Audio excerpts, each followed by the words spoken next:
चुनाव के मद्देनजर सुबह से हम आपको जो स्पेशल कवरेज दिखा रहे हैं, हम दिखा रहे हैं आपको किस तरह से संसद भवन के अंदर आज मतगणना हुई। 5 बजे मतगणना ख़त्म होने के बाद मतपेटियों को सील किया गया और उसके बाद जो तमाम औपचारिकताएं होती हैं, तकरीबन 6 बजे जो मतों की गिनती है वो शुरू हुई और इस वक्त मतों की गिनती चल रही है और अब से कुछ ही देर बाद उपराष्ट्रपति चुनाव के नतीजे घोषित हो जाएंगे। एनडीए की तरफ से वेंकैया नायडू को अपना उम्मीदवार बनाया गया था और उनकी जीत लगभग तय मानी जा रही है, जबकि विपक्ष की ओर से गोपाल कृष्ण गांधी को अपना उम्मीदवार बनाया गया था। हम लगातार आपको सुबह से ये एक्सक्लूसिव कवरेज दिखा रहे हैं।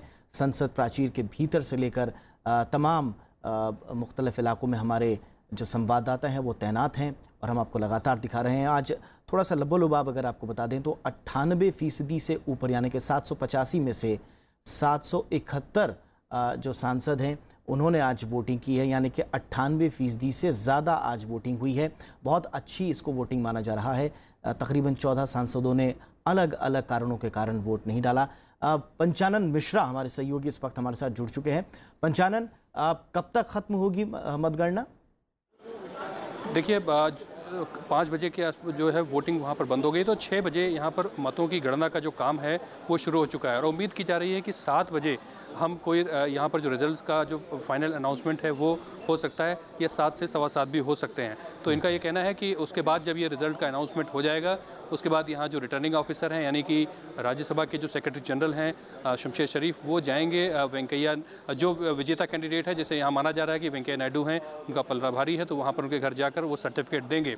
तो ये एक प्रक्रिया यहाँ पर चुनाव की प्रक्रिया पूरी होती है। लेकिन अभी फ़िलहाल जो अभी वक्त है उसमें अंदर यहाँ पर हम रूम नंबर 62 उसके बाहर खड़े हुए हैं, वहाँ पर अंदर वोटों की गिनती का काम चल रहा है और 7 बजे तक के लिए हमको इंतज़ार करना होगा और आकर यहाँ पर एक फॉर्मल ब्रीफिंग होगी, उसके बाद ये रिजल्ट्स का अनाउंस किया जाएगा। दीपक जी, पंचानन लगातार आप बने रहिए हमारे साथ। तो आप ये तस्वीरें देख रहे हैं जब मतपेटियों को सील किया गया, ये तुरंत 5 बजे के ठीक बाद की तस्वीरें आप देख रहे हैं। मतगणना के बाद जब मतपेटियों को सील किया गया उसके बाद जो तमाम जो एजेंट्स होते हैं उनकी मौजूदगी में ये मतपेटी सील की जाती है और आप देख रहे हैं तस्वीरों में सभा के महासचिव मोदी खुद शामिल थे। वो वोटिंग शुरू होने से चंद लम्हे पहले ही वोटिंग कक्ष के बाहर आ चुके थे और एक तरह से फ्रंट से लीड करने की एक कोशिश की उन्होंने, एनडीए का जो पूरा कुनबा है उसे, और उन्हीं की जो कोशिशें हैं वो लगातार अब रंग लाती हुई दिख रही हैं। जैसा कि सुनने में आ रहा है, राजनीतिक हलकों में ये चर्चा भी है और ये लगभग तय माना जा रहा है कि वेंकैया नायडू देश के अगले उपराष्ट्रपति होंगे। लेकिन इसका औपचारिक ऐलान अभी होना बाकी है और राज्यसभा टीवी पर हम जैसे ही ये ऐलान होता है सबसे पहले आप तक पहुँचाने की कोशिश करेंगे। ये तस्वीरें आप देख रहे हैं, मतपेटियों को सील किया गया। लगभग 5 बजे मतदान प्रक्रिया खत्म हुई। 785 में से 771 सांसदों ने वोट दिए हैं। जिन सांसदों ने वोट नहीं दिए, तकरीबन 14 सांसदों ने वोट नहीं दिए, उन्होंने ज़्यादातर लोगों ने मेडिकल वजहों से नहीं दिया है। तो इस तरह से 98% से ज़्यादा, और अगर प्रिसाइजली बात किया जाए तो 98.21% पोलिंग परसेंटेज रिकॉर्ड हुआ है।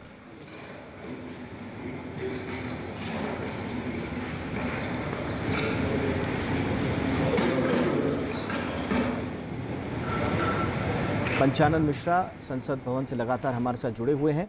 पंचानन, प्रक्रिया क्या है जब वोटिंग ख़त्म हो जाती है उसके बाद किस तरह की प्रक्रिया होती है, कौन कौन लोग वहाँ पर मौजूद होते हैं, ये थोड़ा सा बताएं हमें। जी हाँ, देखिए 5 बजे के आसपास जैसे मैंने बताया था कि वोटिंग खत्म हो चुकी है। उसके 5 बजे के बाद भी कई सांसद यहाँ पहुँचे थे, इसमें 3 की संख्या है। जैसे हमने बताया IUML जो केरला की है, मुस्लिम लीग, उसके 2 सांसद पहुँचे थे जो वोट नहीं दे पाए थे। तो ये प्रक्रिया का ही हिस्सा है, क्योंकि 5 बजते ही जो समय सीमा है जो वोट देने की वो ख़त्म हो गई, तो 3 सांसद उस वजह से वोट नहीं दे पाए। हालांकि उन्होंने उसके अपने अलग कारण बताए।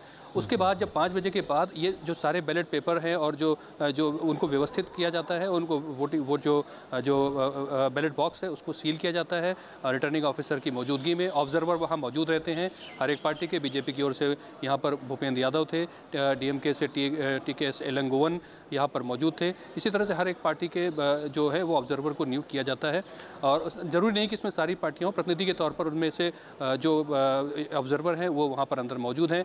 उसके बाद 6 बजे यहाँ पर वोटों का जो बैलेट बॉक्स है वो बैलेट जो पेपर हैं उनमें जो प्रेफरेंस दिए हैं, जो जिस आधार पर दोनों कैंडिडेट हैं उनको अलग करके उनकी गिनती की जाती है और वही गिनती यहाँ पर अभी चल रही है, जिसकी उम्मीद है कि 7 बजे तक, क्योंकि जो संख्या है वो बहुत ज़्यादा नहीं है, 785 की संख्या है और जिसमें से 771 यहाँ पर वोट डालने के लिए आए थे। तो उम्मीद है कि 1 से 1.5 घंटा या सवा घंटे में ये चीज़ें आ जाएंगी, तो 7:15 बजे तक ये इसका ऐलान यहाँ पर औपचारिक तौर पर हो सकता है। और जैसा कि मैंने बताया कि शमशेर शरीफ जो कि रिटर्निंग ऑफिसर हैं, राज्यसभा के महासचिव भी हैं, वो उनके घर जाकर उनको प्रमाण पत्र देंगे। जैसा कि राष्ट्रपति चुनाव में देखा था कि लोकसभा के जो महासचिव हैं वो जाते हैं राष्ट्रपति के यहाँ, तो यहाँ इसी तरह राज्यसभा के जो महासचिव शमशेर शरीफ हैं वो जाएंगे, उपराष्ट्रपति पत्र देंगे और ये औपचारिकता वहाँ पर पूरी हो जाती है। और खबरें ये भी हैं कि उसके बाद प्रधानमंत्री नरेंद्र मोदी वो वेंकैया नायडू के घर जा सकते हैं। लेकिन हाँ, हमें अभी फ़िलहाल ये कहना होगा कि औपचारिक जो नतीजे हैं उसका अभी इंतज़ार करना होगा। बिल्कुल, औपचारिक नतीजों का ऐलान होना अभी बाकी है। तो 785 जो कि सांसदों की संख्या है, जिसमें नाम निर्देशित सांसद भी होते हैं राज्यसभा के, उनकी भी इसमें गणना होती है, वो भी अपना वोट देते हैं। तो उनको मिलाकर 785 टोटल जो इलेक्टोरल कॉलेज था वो था और उनमें से 771 सांसदों ने आज वोट दिए। 98.21% वोट का टर्न आउट रहा टोटल। और जैसा कि पंचानन बता रहे हैं कि अब से कुछ देर बाद इसका औपचारिक ऐलान होगा। और जो हमें खबरें मिल रही हैं उसके मुताबिक वेंकैया नायडू अपने घर पहुंच चुके हैं अब से कुछ देर पहले और संभवतः अब औपचारिकताएं ही बची हुई हैं। वेंकैया नायडू के घर कभी भी नतीजे आने के बाद रिटर्निंग ऑफिसर और राज्यसभा के महासचिव शमशेर के शरीफ जा सकते हैं उनके विजयी होने का सर्टिफिकेट देने के लिए। पंचानन, जैसा कि हमें खबर मिल रही है कि वेंकैया नायडू साहब अपने घर की ओर रवाना हो चुके हैं, उनका जो आवास है, लेकिन क्या संसद की प्राचीर में वहाँ पर उस संसद भवन के अंदर अभी भी बीजेपी के सांसद और तमाम लोग मौजूद हैं या अब सबके सब ने अब रुख कर दिया है वेंकैया साहब के घर की तरफ? जी हाँ, अब देखिए बीजेपी के कई सांसद यहाँ अभी भी मौजूद हैं। जैसा कि ऑब्जर्वर हैं उनको तो रहना वहाँ पर उनका ज़रूरी है। उसके अलावा बीजेपी के कई सांसद यहाँ पर मौजूद हैं। उनको लगता है कि यहाँ से जब ऐलान हो जाएगा उसके बाद जो विजय है उसकी औपचारिकता के बाद वो उनका शायद वेंकैया नायडू का घर अब ऐसा जगह होने वाली जहाँ सारे लोग जो है सारे बीजेपी के बड़े नेता पहुँचेंगे, क्योंकि प्रधानमंत्री नरेंद्र मोदी को भी इन नतीजों के ऐलान के बाद पहुँचना है। तो यहाँ पर कई नेता यहाँ नज़र आ रहे हैं, जिससे हमारी लगातार बातचीत भी हो रही है। क्योंकि एक बात जिस पर सबकी नज़र है वो ये है कि क्या जो क्रॉस वोटिंग है बीजेपी के पक्ष में वो क्या हो सकती है, क्योंकि ये सवाल लगातार सारे पत्रकारों के जहन में है, जैसा कि ये देखा गया था पिछले चुनाव में भी। और इसके अलावा राष्ट्रपति के चुनाव में जिस तरह से 21 सांसदों के वोट इनवैलिड हो गए थे गलत तरीके से वोट डालने में, तो क्या कोई ऐसा मामला यहाँ तो नहीं है? क्योंकि इसको लेकर कल ही प्रधानमंत्री नरेंद्र मोदी ने जब एक वेंकैया नायडू पर एक पुस्तक का विमोचन था और एनडीए की मीटिंग थी, उसमें भी सेंसिटाइज किया गया था सांसदों को कि किस तरह से राष्ट्रपति के चुनाव में जो गड़बड़ी हुई थी वो यहाँ ना दोहराई जाए। तो इस पर भी नज़र होगी। तो ये दो चीज़ें यहाँ पर सामने घूम रही हैं कि क्या कोई क्रॉस वोटिंग नज़र आती, क्योंकि ऐसी संभावनाएं यहाँ पर कई बीजेपी के नेता जो सूत्र हैं वो बता रहे हैं, व्यक्त की जा रही है। तो इस पर ज़रूर सबकी यहाँ नज़र होगी। और अभी नेता यहाँ पर मौजूद हैं क्योंकि गहमा गहमी यहाँ पर है। औपचारिक ऐलान का जो इंतज़ार है वो सभी को है। सारे पत्रकार भी मौजूद हैं और कई नेता भी यहाँ विभिन्न दलों के मौजूदगी दिख रही है संसद भवन में। जाहिर सी बात है कि औपचारिक ऐलान तो बाकी है, लेकिन आपने ठीक कहा कि नतीजे बहुत कुछ बयां करेंगे। जो इस वक्त राजनीतिक उथल पुथल चल रही है और जो खासकर अंदरूनी जो पार्टियों का मैनेजमेंट है उसकी भी कई परतें खुलेंगी। जैसे कि आपने क्रॉस वोटिंग का नाम लिया, या इससे पहले जो प्रेसिडेंशियल इलेक्शन में हमने देखा था कि टोटल जो कुल मिलाकर 70 से ज़्यादा जो वोट थे वो इनवैलिड घोषित किए गए थे, उसमें कई सांसदों के वोट भी इनवैलिड थे। तो ये सब तमाम चीज़ें देखने के दिलचस्प होंगी। औपचारिकता तो महज बाकी है ही कि वेंकैया नायडू कभी भी उनकी जीत का ऐलान हो सकता है, लेकिन नतीजों के साथ हमें अभी कुछ देर इंतज़ार करना होगा कि फाइनल नतीजे क्या आते हैं। बहरहाल एनडीए की तरफ से वेंकैया नायडू उम्मीदवार थे उपराष्ट्रपति के, और विपक्ष की तरफ से जो उम्मीदवार बनाया गया था गोपाल कृष्ण गांधी को। अब से कुछ देर बाद ये साफ हो जाएगा कि इन दोनों में से किसकी जीत होती है। और लेकिन इसके साथ साथ जो तमाम चीज़ें हैं वो देखनी दिलचस्प होंगी। वोटिंग बहुत अच्छी हुई है, 98.21%, 780 में से 771 सांसदों ने अपने वोटों का प्रयोग किया है।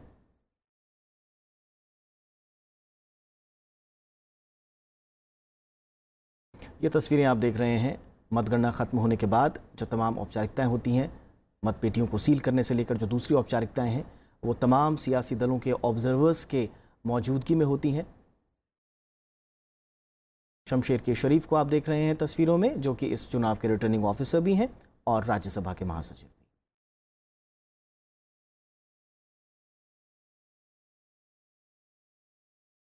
तो 5 बजे आज वोटिंग खत्म हुई और 98% से ज़्यादा वोटिंग हुई है और अब से कुछ देर बाद नतीजों का ऐलान हो सकता है। सबसे पहले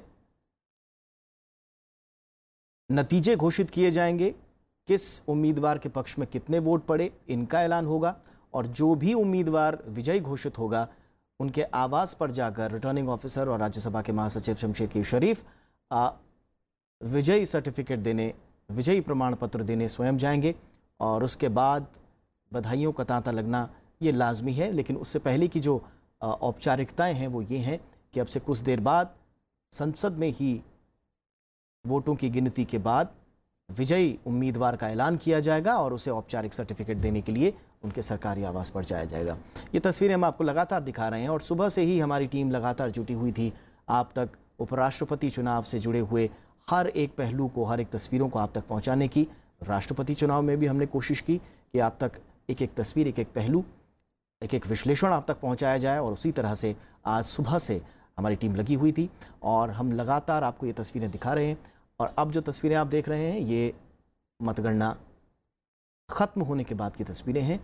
तमाम सियासी दलों के ऑब्जर्वर्स मौजूद हैं, उनकी मौजूदगी में मतपेटियों को सील करने और बाकी प्रक्रियाओं का काम वहाँ पर जारी है इन तस्वीरों में जो आप देख रहे हैं।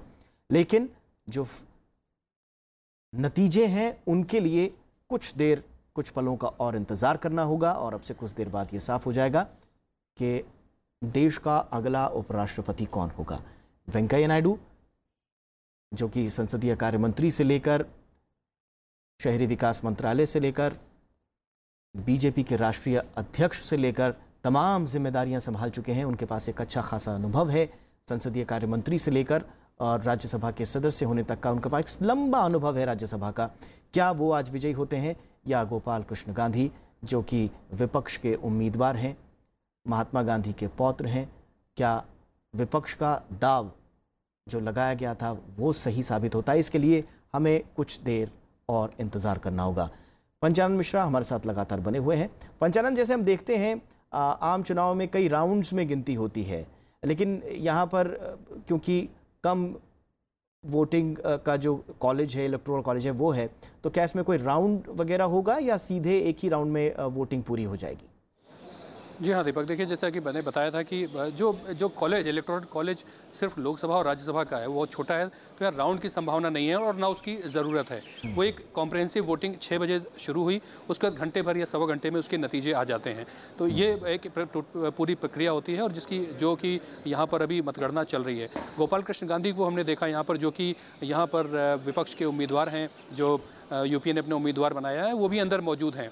तो वो फिलहाल यहाँ पर है, क्योंकि वो सुबह से उनसे 2-3 बार अगर पत्रकारों की बात हुई तो वो लगातार ये बात कह रहे हैं कि लड़ाई किसी के विरुद्ध नहीं है।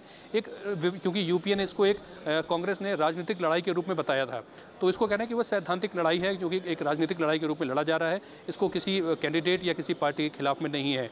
और उनका जो उनका भाव है वो साफ नज़र आ रहा है कि उनके पक्ष में जहाँ पर ये तो वहीं वो उसको उस हिसाब से पेश करने की कोशिश कर रहे हैं। क्योंकि वेंकैया नायडू, जो कि काफ़ी बहुत ही सीनियर नेता हैं बीजेपी के और सरकार में बहुत अहम जिम्मेदारियां निभाई हैं और बीजेपी के अध्यक्ष रहे हैं 2001 में ही, और उसके बाद अब संसदीय कार्य मंत्री का भी लंबा अनुभव उनके पास है, संविधान की बहुत अच्छी पकड़ रखते हैं और सरकार को उन मुद्दों पर हमेशा वो दोनों सदनों में बचाते आए हैं या पक्ष रखते आए हैं जहाँ हमेशा पार्टी को उनकी ज़रूरत पड़ी है।